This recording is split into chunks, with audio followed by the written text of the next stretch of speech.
Good morning. Hello and welcome to India Market Open. It was a little bit of a rough day of trade yesterday, but this morning there could be some relief and low-level buying that the markets may see. Good morning, guys. We've got 3 days to expiry, and it didn't end well yesterday. Did you talk about a rough morning? Ask Mr. Bitcoin, and Mr. Bitcoin will tell you, hey! Rough, I said rough yesterday. Remember, Bitcoin was supposed to be the hedge to everything else. And at least today, maybe it's proving to be one? I mean, every, I guess, asset class has its day. The proverb is a little different. I think Tamanna, it was a great sales pitch when they launched it, and then everything went topsy-turvy, right? Kabhi na kabhi sales pitch true ho jata hai.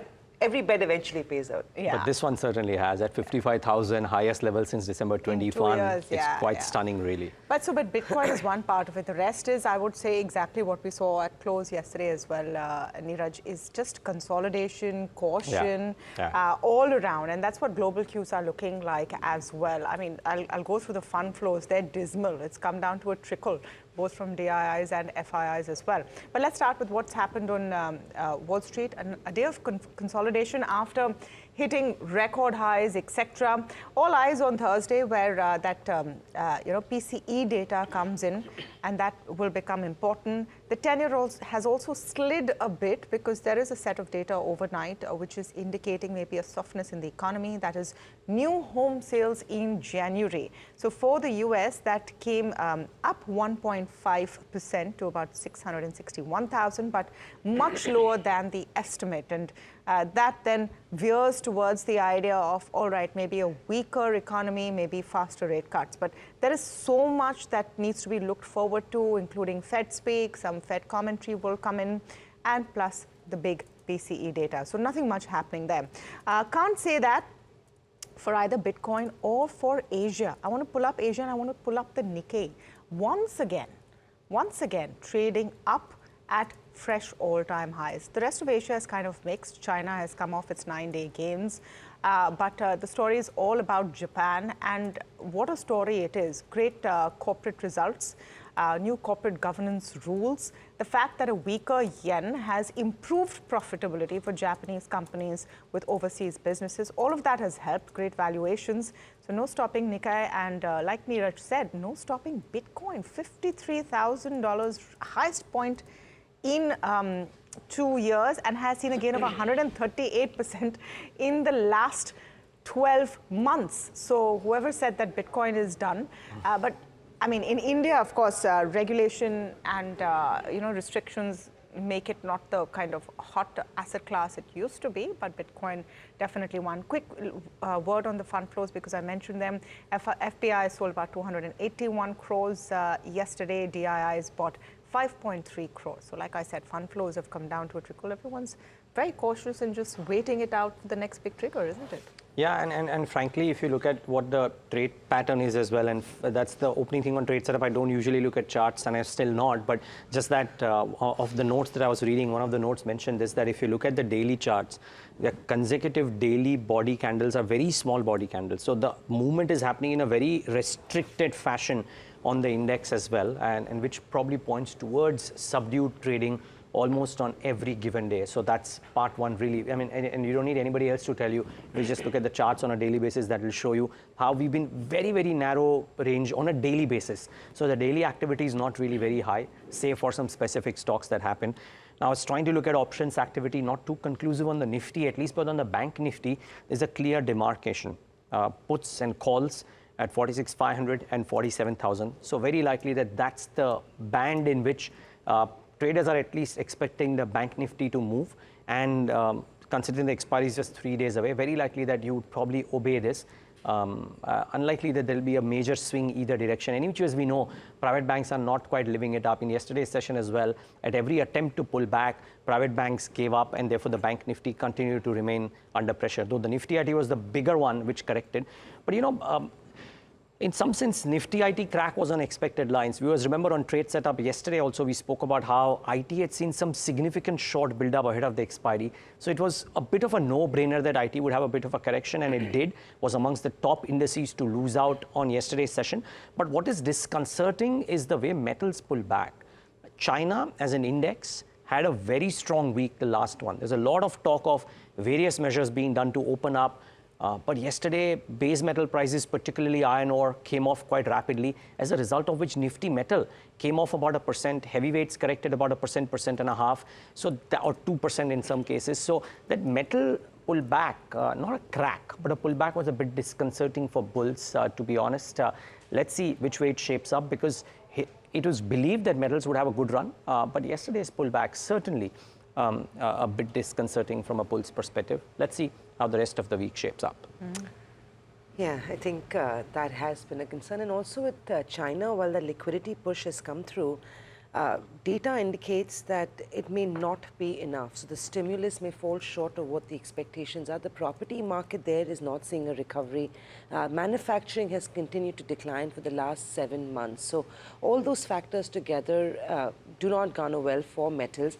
You've also got growth slowing down in Europe and the US. So it's not just China, but other developed markets as well seem to be putting some, or rather keeping metals under pressure. And that's expected. For 2024, I think the expectation is that metals prices will remain flat, while there is that push to clean energy and building infrastructure around clean energy in countries like India and China.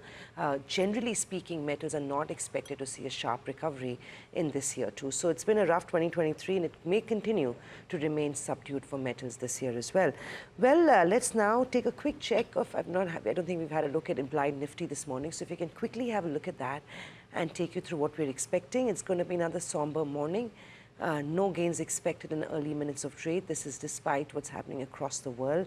Remember, we've talked about how it's been consolidation. Markets are looking a little under.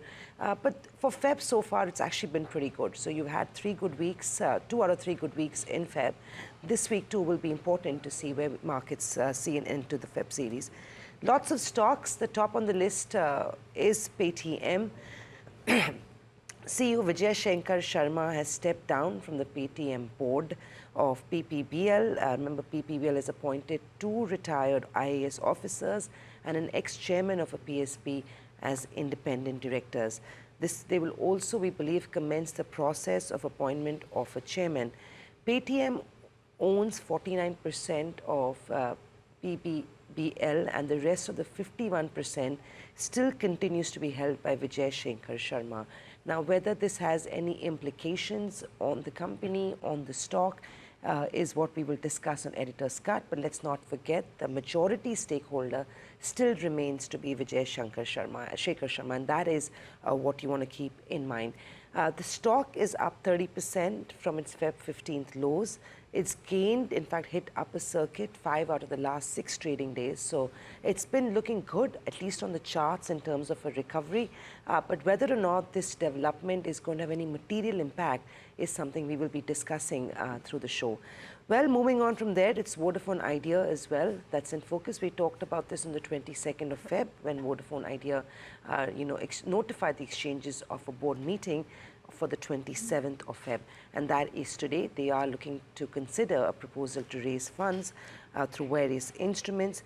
The promoters have time and again, in fact, KM Birla has indicated they have no plans to exit the struggling telecom business. The promoter group has promised to infuse 2,000 crores if needed. They will also be, this infusion really will be part of the fundraising plan that is going to be discussed later on today at the board meet. The gross debt on the books of Vodafone Idea is 2.14 lakh crores as of 31st December 2023, and 90%, the bigger chunk of that debt is owed to the government. The stock was under pressure yesterday. We'd like to see what those fundraising plans are and what the roadmap ahead is in terms of instruments that will be used to raise those funds. Well, the other important one is CMS Infosystems, Baring's one down arm, which is a promoter now, Sign Investment, holds 26.67% in CMS Infosystem. They are looking at a stake sale to actually offload that complete stake in trade. This will be done through a block deal, which will be worth 1,503 crores, and the floor price is set at a pretty big discount, 9.3% to yesterday's close. So the stock closed at 397.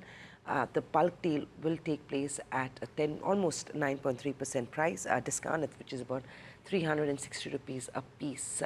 Be interesting to see how this goes. We will try and connect with Rajiv Kaul as well, and it'd be nice to see who the buyers of this stake sale or bearings or sign investments will be. So those are the three on my list this morning, guys. Yeah, and of course, Paytm, the interesting one, and we'll talk more about what does this move actually mean for a stock which has gone up nearly 20% in the last 5 trading sessions. Phenomenal. But Tanla is a stock that I have on my radar today, Tanla Platforms, and for a couple of reasons. First of all, their key product, TrueBlock, which they have now said is going to be TrueBlock.ai.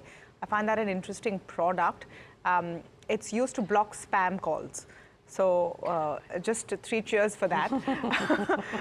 Everyone suffers from it, but they are now, introducing a generative AI version, which will help elevate the TrueBlock experience. Now, I'm always on the lookout for what Indian companies are doing in terms of AI adoption. Everyone talks about it, but what are the real use case scenarios? And TrueBlock might be an interesting one. I don't know if it'll have a massive impact on the stock anyway, but a good strategic move for the company, no doubt.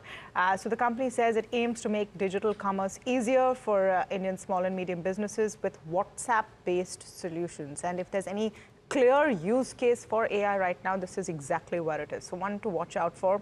Lemon Tree Hotels, another one. The stock has done fairly well, but in that whole hospitality boom, maybe relatively, it didn't run up as much. So there is an announcement now. They've signed 2 new properties, one called Sankhwa's Gad and Key Lights in Vijayawada. Both will open in FY26. About 90 odd rooms between the 2 properties. And Carnation Hotels Management is going to be operating the hotel. So their management arm will be operating the hotel, which again is another sort of strategy that Lemon Tree has been really quite bullish on the hotel management business. Indus Towers, just the other one. There's a Citi note on it this morning. They've retained a buy and a positive catalyst watch on Indus Towers. Hikes the target price to 320, raises target on the EV and the EBITDA as well, on improving visibility of cash flow. The key monitorable, of course, since Samina, you also spoke about Vodafone, is the Vodafone fundraise that can drive a further upside. Now, Vodafone, I just wanted to add, was under pressure yesterday after a report that promoters may have to end up putting in money after all, after hunting for other white knights and rescuers to come in. So that's an interesting story to watch out for today and see what happens there. Yeah, so much for Vodafone's sake and so much for Indus and Bharti's sake as well. More so for Indus on the upside, but even for Bharti on the downside, or maybe not downside, but maybe perceived downside, if you will, or just sentimental negative, that it's no longer a 2.5 player race, but maybe a 3 player race. I don't know if... I don't know what can come out of that fundraise which is, I said, save sentimentally. Vodafone today. No, I mean, if it lasts, and the government has shown its intent that it wants the market to be a 3-player market in some sense, right? Which is why the government putting in the money to. Sentimentally, could it impact Bharti? And also, I think in terms of earnings, they have not actually done too badly for a change. Vodafone Idea did manage to post a decent set of numbers. It was an exceptional gain. No doubt, but nevertheless, worth a mention. The net loss now stands at 7,990 crores as compared to what we'd seen last year. So yeah, but on the 5G scale, can they compete? I mean, anybody's guess. But sentimentally negative for Bharti and definitely positive for Indus. I think that Citi note that Tamanna is talking about also talks about the kind of recoveries that they can make over the next 2 years, much higher than the previous past. So that could be interesting for Indus in particular. Now, just 2-3 stocks on my radar. One, Samina spoke about a sale from CMS Info. Andhra Cements could be the other one in focus. Sagar Cement is going to sell 5% stake via an OFS sale today and tomorrow at a floor price of about 90 rupees per share. So that's a steep discount as well to the current market price. So watch out for Andhra. That could have a bit of a corrective move. So let's wait and watch. Clutch of brokerage notes. From amongst them, I mean, there is a Goldman on Havells, which is a buy, raised to a buy, a target price of 1660. Or Jefferies has come out with a note on utilities with Dixon Tech and Whirlpool being cut to underperform. So watch out for those as well. And I'm sure between Samina and Tamanna, somebody will talk about this UBS note on TCS. But I'm highlighting the Motilal Oswal note on Cello World. They have initiated coverage with a buy rating, a target price of 1100 rupees per share. So that's about a 36% uptick to the current market price. Motilal says that the stock is currently trading at about 35 times FY26 PE. with a ROE, ROCE of 32 and 39%, which is very impressive if they indeed do that by FY26. I mean, 39% ROCE stuff that very few companies in the country do, except for FMCG names, which consistently do that, and way above. I mean, the ROCEs for FMCGs are way above. They estimate Cello to grow at a faster than an industry clip, and they expect the company to post a revenue, EBITDA, and a PAT CAGR of 18, 23, and 25%. 25% CAGR over 3 years is decent, so which is why Motilal is happy to give it 35 times PE multiple and a target price of 1100. So watch out for Cello World in the session today. It's an initiating coverage note, may have a bit of a reaction, so that's to be watched out for. I was surprised, a bit surprised with the UBS note on TCS though. Leader is back. Yeah, it's very interesting what they're saying. Why are you surprised though? I mean, if there is a recovery and Q3 showed signs of it, TCS, I mean, in the sense, not as bad as expected.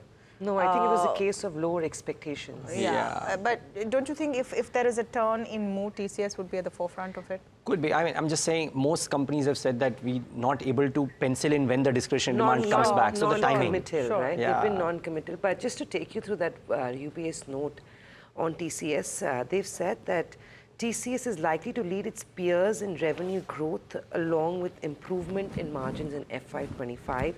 They said that the market is not pricing this and there's a divided consensus on the stock as well, which continues to trade at its lower end. They've upgraded TCS to a buy with the price target of 4,700 rupees. Now, of course, the timelines of this is anybody's guess, but if a recovery is to come, remember it is election year in the US as well, so there could be spending may continue to remain tight. Rate cuts haven't happened or not going to happen in March. So a couple of negative news flows for the IT sector, but if there is a recovery, UBS believes TCS will be the one leading the way, guys.